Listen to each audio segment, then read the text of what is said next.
परिष्कार क्लासेस सरदार सर के YouTube channel पर आप सबका हार्दिक स्वागत है। हम लोग मेवाड़ के महाराणा उदय सिंह के बारे में चर्चाएं कर रहे थे और मेवाड़ महाराणा उदय सिंह के बारे में पढ़ा था। अब पढ़ते हैं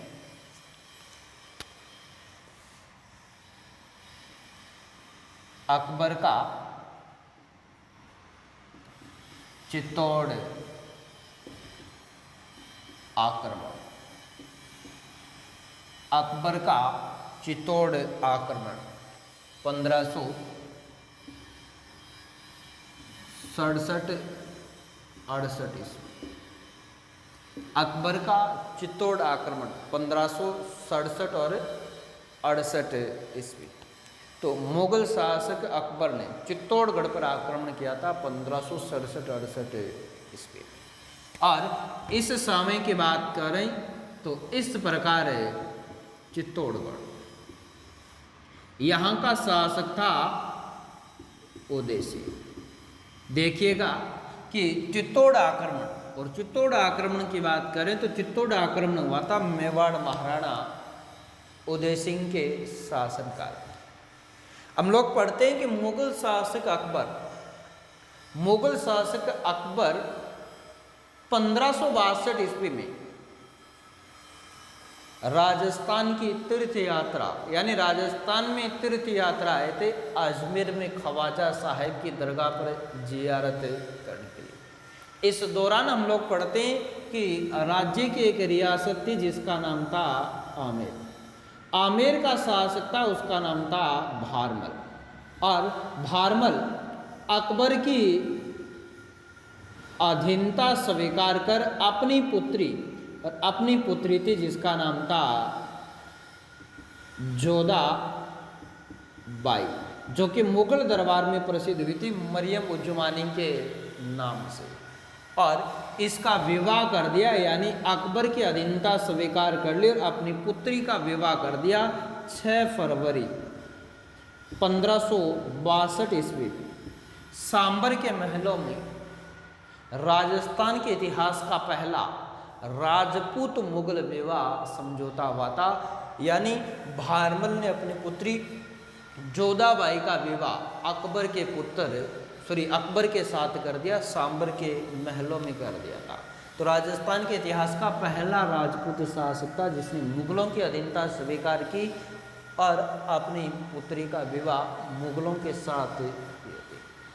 इनके बाद में भारमल के सहयोग से अकबर नागौर दरबार का आयोजन करवाता है और राजस्थान के समस्त राजपूत शासकों को अधीनता स्वीकार करने का प्रयास करता है। परंतु राज्य की एकमात्र ऐसी रियासत थी और वो रियासत थी मेवाड़। और मेवाड़ रियासत ने उदय सिंह और उदय सिंह के पुत्र महाराणा प्रताप ने जीवन भर अकबर की अधीनता स्वीकार नहीं की थी। और अकबर का झुकाव मेवाड़ रियासत की तरफ था। अकबर चाहता था कि राजपूत शासकों को अधीनता स्वीकार करके संपूर्ण हिंदुस्तान की बादशाह कायम की जा सकती है। यह राजपूतों को वैवाहिक नीति और मित्रता की नीति से अपने अधीन करना चाहता था। परंतु मेवाड़ रियासत अकबर के जीवन में कांटे की तरह चुभती रही, कभी भी अकबर की अधीनता स्वीकार नहीं की थी। इस प्रकार की बात करें तो इस मेवाड़ के आसपास एक क्षेत्र पड़ता है जिसका नाम है मालवा, और मालवा का शासक था, उसका नाम था बाज बहादुर। मालवा का शासक था बाज बहादुर। इस बाज बहादुर को 1562 में अकबर ने पराजित कर दिया और पराजित करके किस पर अधिकार कर लिया? मालवा पर अधिकार कर लिया। यहाँ पड़ता है मेड़ता नागौर, और मेड़ता नागौर का शासक था, उसका नाम था जयमल मेड़तिया। इस जयमल मेड़तिया को भी अकबर ने पराजित कर दिया और पराजित करके मेड़ता नागौर के क्षेत्र पर अधिकार कर दिया। यह जयमल मेड़तिया और बाज बहादुर आ जाते हैं उदय सिंह की शरण में, यानी मेवाड़ में आ जाते हैं। मेवाड़ में उदय सिंह के शरण में आ जाते हैं और उदय सिंह इन दोनों को क्या दे देता है? शरण दे देता है। उदय सिंह अकबर के विरोध इन्हें शरण देता है और दूसरी तरफ अकबर की न तो अधीनता स्वीकार करता है और अकबर की अधीनता स्वीकार नहीं करके अकबर के जो पराजित अकबर के जो विरोधी थे उन विरोधियों को भी उदय सिंह शरण दे देता है। अकबर यह देखता है ये न तो अधीनता स्वीकार भी नहीं कर रहा और अपने विरोधियों को धीरे धीरे शरण दे रहा है। और इसी उदय सिंह का एक पुत्र था जिसका नाम था शक्ति सिंह। शक्ति सिंह और ये शक्ति सिंह रूठ कर चला गया था अकबर के दरबार में। और अकबर एक दिन इस शक्ति सिंह को कहता है कि राजपूताने के समस्त रियासतों ने आधिपत्य स्थापित कर लिया है, अपना अधीनता स्वीकार कर लिया है, परंतु मेवाड़ ऐसी रियासत है, मेवाड़ के शासक उदय सिंह नहीं तो अधीनता स्वीकार करता है और इसके विरोध में वो विद्रोहियों को शरण भी दे रहा है। हो सके तो मेवाड़ पर आक्रमण करना ही पड़ेगा। इस शक्ति सिंह ने अपने पिता के पास संदेश भिजवा दिया कि अकबर मेवाड़ पर आक्रमण करने के लिए तत्पर हो रहा है, अपनी सेनाएं तैयार कर रहा है।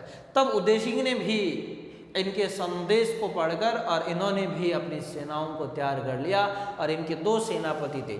एक इनका भतीजा था जिसका नाम था फतेह सिंसोदिया, फतेह सिंसोदिया, और दूसरा इनका सेनापति बन गया जयमल मेड़तिया। जयमल मेड़तिया और फतेह सिंसोदिया दो सेनापति थे मेवाड़ महाराणा उदय सिंह के। और यहाँ अकबर सेना लेकर रवाना होता है। अकबर सेना लेकर आ जाता है। अकबर सेना लेकर आकर यह घेराबंदी कर लेता है और ये घेराबंदी करता है चित्तौड़गढ़ दुर्ग के चारों ओर। अकबर की बात करें तो अकबर स्वयं आया था और अकबर स्वयं आकर और यह चारों तरफ घेर लेता है चित्तौड़गढ़ दुर्ग को। चित्तौड़ दुर्ग को चारों तरफ घेराबंदी कर लेता है। इस प्रकार सेना नियुक्त कर देता है। यह समय की बात करें तो यह समय था 24 अक्टूबर 1567 का। 24 अक्टूबर 1567 ईस्वी में अकबर मेवाड़ के चित्तौड़गढ़ दुर्ग के चारों ओर घेराबंदी कर लेता है। इस समय मेवाड़ के महाराणा उदय सिंह, मेवाड़ महाराणा उदय सिंह चित्तौड़ दुर्ग का भार अपने दो सेनापति, एक सेनापति था जिसका नाम था फतेह सिंसोदिया और दूसरा था जयमल मेड़तिया। जयमल मेड़तिया और फतेह सिंसोदिया को सौंप देता है, यानी चित्तौड़ का प्रशासन सौंप देता है। स्वयं अपनी दूसरी राजधानी और दूसरी यानी इनकी राजधानी स्थल था वो था उदयपुर, और उदयपुर की बात करें तो वो था गोगुंदा, यहाँ चला जाता है। और अकबर मेवाड़ पर आक्रमण करता है, चित्तौड़ दुर्ग की घेराबंदी कर लेता है। अकबर ने अपना एक सेनापति था जिसका नाम था हुसैन कुल्ली खां। हुसैन कुल्ली खां को एक सैन्य टुकड़ी देकर भेजा था और सैन्य टुकड़ी भेजा गया था उदय सिंह का पीछा करने के लिए, उदय सिंह को ढूंढकर बंदी बनाने के लिए भेजा था। तो अकबर ने किन के नेतृत्व में उदय सिंह को ढूंढने और बंदी बनाने के लिए भेजा था?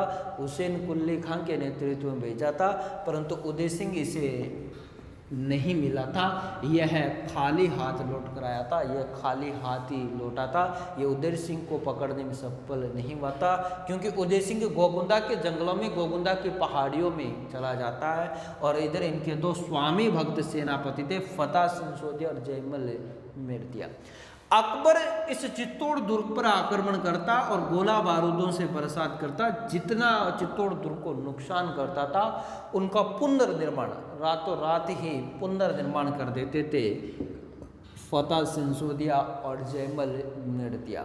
एक रात को यह चित्तौड़ में पुनर्निर्माण कर रहे थे, पुनर्निर्माण कार्य कर रहे थे। उस समय की बात करें तो अकबर, मुगल शासक अकबर के पास एक बंदूक थी और उस बंदूक का नाम था संग्राम। अकबर के पास संग्राम नामक बंदूक थी। अकबर ने संग्राम नामक बंदूक से गोलियां चलाई और ये गोली लग गई ही जयमल मेड़तिया। जयमल मेड़तिया के पैर में लग गई और जयमल मेड़तिया घायल हो गया। जयमल मेड़तिया घायल हो जाता है गोली लगने के कारण, और घायल होने पर इन सिंसोदिया सरदारों ने, राजपूत योद्धाओं ने निर्णय लिया था केसरिया। राजपूत योद्धाओं ने निर्णय ले लिया कि सुबह होते ही क्या करेंगे, चित्तौड़ दुर्ग के दरवाजे खोल देंगे और केसरिया वस्त्र धारण करके शत्रु सेना पर टूट पड़ेंगे। और इसी के पास एक व्यक्ति था जिसका नाम था ईश्वरदान। ईश्वरदान नामक एक व्यक्ति भी इनके साथ सम्मिलित था। सुबह होते चित्तौड़ दुर्ग के कपाट खोल दिए गए, राजपूत योद्धा केसरिया धारण करके और शत्रु सेना पर यानी मुगल सेना पर टूट पड़े। इसी समय की बात करें तो ईश्वरदान नामक एक व्यक्ति के द्वारा अकबर के हाथी पर वार किया गया था। अकबर के हाथी के ओहदे तक पहुंच गया था। अकबर का वीरोचित प्रकार से अभिवादन किया गया था। अकबर इनकी वीरता से काफ़ी प्रभावित भी हुआ था। तो वो व्यक्ति कौन था? ईश्वरदान नामक व्यक्ति था। और इसी समय की बात करें तो यह जयमल मेड़तिया घायल था क्योंकि इनके पैर में गोली लगी हुई थी। तब इन्हीं का एक भतीजा था जिसका नाम था कल्ला राठौड़। और कल्ला राठौड़ की बात करें तो ये जयमल मेड़तिया का भतीजा था। और कल्ला राठौड़ ने घायल जयमल मेड़तिया को अपने कंधों पर बिठाकर युद्ध लड़ा था। और इसी कारण इसे कहा गया था चार हाथों वाला लोक देवता, क्योंकि दो हाथ कल्ला राठौड़ के हो गए, दो जयमल मेड़तिया को हो गए। जयमल मेड़तिया को इसने कंधों पर बिठाकर युद्ध लड़ा था, इसी कारण से कहा जाता है चार हाथों वाला लोक देवता कहा जाता है। तो चार हाथों वाला लोक देवता किसको कहा जाता है? कल्लाजी राठौड़ को। और इसी कल्लाजी राठौड़ को शेषनाग का अवतार भी माना जाता है। तो कल्लाजी राठौड़ और फतेह सिंसोदिया जयमल मेड़तिया लड़ते हुए युद्ध मैदान में, शत्रु सेना के साथ लड़ते हुए युद्ध मैदान में वीर गति को प्राप्त हो जाते हैं। और वीर गति को प्राप्त होने पर इस फतेह सिंसोदिया की पत्नी थी। और फतेह सिंसोदिया की पत्नी का नाम था फूल कंवर। फतेह सिंसोदिया की पत्नी थी फूल कंवर। और फूल कंवर के द्वारा किया गया था जौहर, यानी फतेह सिंसोदिया के द्वारा किया गया था केसरिया किया गया था फतेह सिंसोदिया के द्वारा। और जौहर किया गया था फूल कंवर के द्वारा। और यह मेवाड़ के इतिहास का तीसरा और अंतिम शाखा था। तो मेवाड़ के इतिहास का तीसरा और अंतिम शाखा की बात करें तो वह हुआ था केसरिया फतेह सिंसोदिया और फूल कंवर। आक्रमण हुआ था मुगल शासक अकबर के द्वारा। और यह किया गया था 24 फरवरी 1568 ईस्वी में। 24 फरवरी 1568 ईस्वी में फूल कंवर के द्वारा जौहर किया गया था, फतेह सिंसोदिया के द्वारा केसरिया किया गया था। ये दोनों मिलकर शाखा कहलाता है। और ये शाखा हुआ था 24 फरवरी 1568 में हुआ था। और ये मेवाड़ के इतिहास का अंतिम व तीसरा शाखा था। इस प्रकार मेवाड़ के इतिहास में चित्तौड़गढ़ में 3 शाखे, 3 जौहर या 3 बार केसरिया किया गया था। इसी कारण इस चित्तौड़ को राजस्थान की जौहर नगरी कहते हैं। पहला जौहर हमने पढ़ा था रावल रतन सिंह के समय, दूसरा विक्रम सिंह के शासनकाल में और तीसरा होता है उदय सिंह के शासनकाल में। इसी की बात करें अकबर का अधिकार हो जाता है, यानी अकबर का अधिकार हो जाता है चित्तौड़गढ़ दुर्ग पर। मेवाड़ के शासकों का सिरमौर दुर्ग कहलाता है। राजस्थान का जिस दुर्ग को सिरमौरगढ़ या सिरमौर दुर्ग कहा जाता है उस दुर्ग को कहा जाता है, और वो दुर्ग है चित्तौड़गढ़। इसी चित्तौड़गढ़ दुर्ग के बारे में कहावत प्रसिद्ध है कि भूख न मेटे मेड़तो न मेटे नागौर, रजवट री भूख अनोखड़ी मर्या मिटे चित्तौड़। रजवट री भूख अनोखड़ी मर्या मिटे चित्तौड़, ये कहावत प्रसिद्ध है। यानी भूख न मेटे मेड़तो, न तो मेड़तो भूख मेटे और न मेटे नागौर, रजवट री भूख अनोखड़ी, यानी राजा महाराजाओं की भूख अनोखड़ी है कि मर्या मिटे चित्तौड़, यानी चित्तौड़ पर कभी भी कोई शासक अधिकार नहीं कर सकते। चित्तौड़ के शासक वीरोचित भाव से मरना जानते, लड़ना जानते हैं, यानी मर्या ही चित्तौड़ को मिटा सकते, वरना चित्तौड़ को नहीं मिटा सकते। इस प्रकार की इनके बारे में कहावत प्रसिद्ध है। और ये मेवाड़ के गौरव पर, राजस्थान के गौरव पर अधिकार हो गया मुगल शासक अकबर का। अकबर की सेना को इस आक्रमण के समय काफ़ी नुकसान उठाना पड़ा था और अकबर इस नुकसान को सहन नहीं कर पाया। यह भगवंत दास और टोडरमल के सहयोग से यहाँ कत्ले आम का आदेश दे देता है और अकबर के जीवन का एकमात्र ऐसा कलंक था जहाँ 30,000 लोगों की हत्या, निर्मम हत्या करवा दी गई। अकबर के जीवन का सबसे बड़ा कलंक था कि अकबर ने 30,000 निर्मम लोगों की हत्या करवा दी थी मेवाड़ में, क्योंकि अकबर इस कलंक यानी इस क्षति को यानी इस नुकसान को सहन नहीं कर पाया था। और इस कलंक को मिटाने के लिए अकबर ने मेवाड़ के 2 वीरों की गजा पाषाण युक्त मूर्तियां बनवाई थी और ये मूर्तियां स्थापित करवाई थी एक दुर्ग जिसका नाम है आगरा दुर्ग। और आगरा दुर्ग के प्रवेश दरवाजों पर इन दोनों वीरों की मूर्तियां बनवाई थी गजा पाषाण युक्त। और ये दोनों मेवाड़ के वो सूरवीर सेनापति थे जिनका नाम फतेह सिंह और जयमल मेड़तिया। और इनके वीरता से मुग्ध होकर अकबर ने गजा पाषाण युक्त 2 मूर्तियां बनवाई थी और ये मूर्तियां बनवाई थी आगरा दुर्ग के प्रवेश द्वार पर ये स्थापित करवाई थी अकबर। यही मूर्तियां कालांतर में मुगल शासकों के द्वारा तोड़वा दी गई और वर्तमान में जूनागढ़ दुर्ग के प्रवेश द्वार पर लगी हुई है गजा पाषाण युक्त मूर्तियां लगी हुई है। और ये मूर्तियां किन की लगी हुई है? मेवाड़ के सूरवीर सेनापति थे फतेह सिंह और जयमल मेड़तिया की मूर्तियां लगी हुई है जूनागढ़ दुर्ग बीकानेर के प्रवेश द्वार पर लगी हुई है।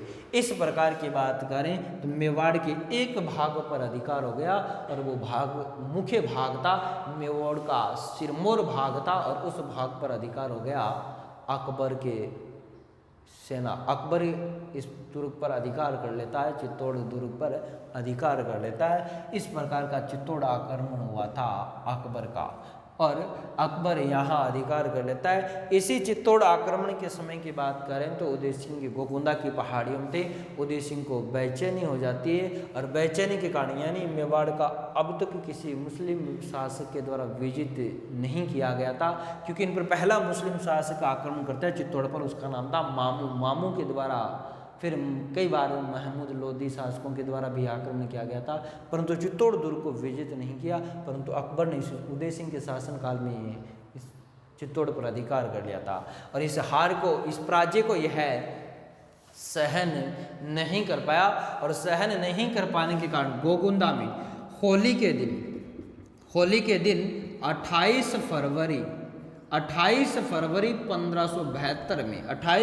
1572 ईस्वी में उदय सिंह की मृत्यु हो गई थी। तो उदय सिंह की मृत्यु हुई थी 28 फरवरी 1572 में होली के दिन, और होली के दिन इनकी मृत्यु हुई थी गोकुंदा में। और गोकुंदा में ही इनका अंतिम संस्कार किया गया था और गोकुंदा में ही इनका स्मारक यानी इनकी छतरी बनी हुई। तो उदय सिंह की छतरी गोकुंदा में बनी हुई है और उदय सिंह की मृत्यु हुई थी होली के दिन। यानी क्वेश्चन पूछा जाता है एग्जाम में कि होली के दिन मेवाड़ के किस शासक की मृत्यु हुई थी, और होली के दिन मेवाड़ के शासक था, मेवाड़ के शासक का नाम था उदय सिंह। 28 फरवरी 1572 में गोकुंदा में उदय सिंह की मृत्यु हो गई थी। और उदय सिंह की मृत्यु के बाद में मेवाड़ का अगला उत्तराधिकारी शासक बनेगा और उसका नाम था महाराणा प्रताप। तो महाराणा प्रताप के बारे में हम लोग चर्चाएं करेंगे। इसी उदय सिंह के बारे में डॉक्टर गोपीनाथ शर्मा लिखता है कि उदय सिंह एक वीर शासक था। इसने हरमाड़ा जैसे, शेरशाह सूरी जैसे संकट काल में मेवाड़ को उदारता पूर्वक दिलवाई थी। परंतु इनके बारे में कर्नल जेम्स टोड लिखता है कि उदय सिंह में एक वीरोचित गुण नहीं थे।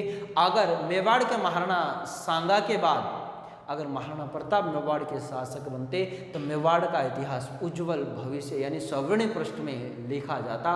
इन्हें कायर और घृणित बताया कर्नल जेम्स टोड ने, परंतु गोपीनाथ शर्मा इस मत का समर्थन नहीं करता है। इस प्रकार का महत्वपूर्ण आवश्यकता। तो मित्रों, आशा करता हूँ कि आपको चित्तौड़ आक्रमण समझ में आया होगा। चित्तौड़ आक्रमण का समय 1567 और 68 और आक्रमण करने का कारण था कि अकबर की अधीनता स्वीकार नहीं करना और अकबर के विरोधियों को शरण देना उदय सिंह के द्वारा। और यहाँ दो सेनापति फतेह सिंह सोढी और जयमल मेड़तिया लड़ते हुए वीर गति को प्राप्त हो गया। और मेवाड़ के इतिहास का तीसरा और अंतिम जो साका हुआ था वो उदय सिंह के शासनकाल में ही हुआ था, अकबर के आक्रमण के द्वारा हुआ था। तो मित्रों, इस वीडियो को शेयर, लाइक और हमारे चैनल को सब्सक्राइब करना। धन्यवाद प्रिय।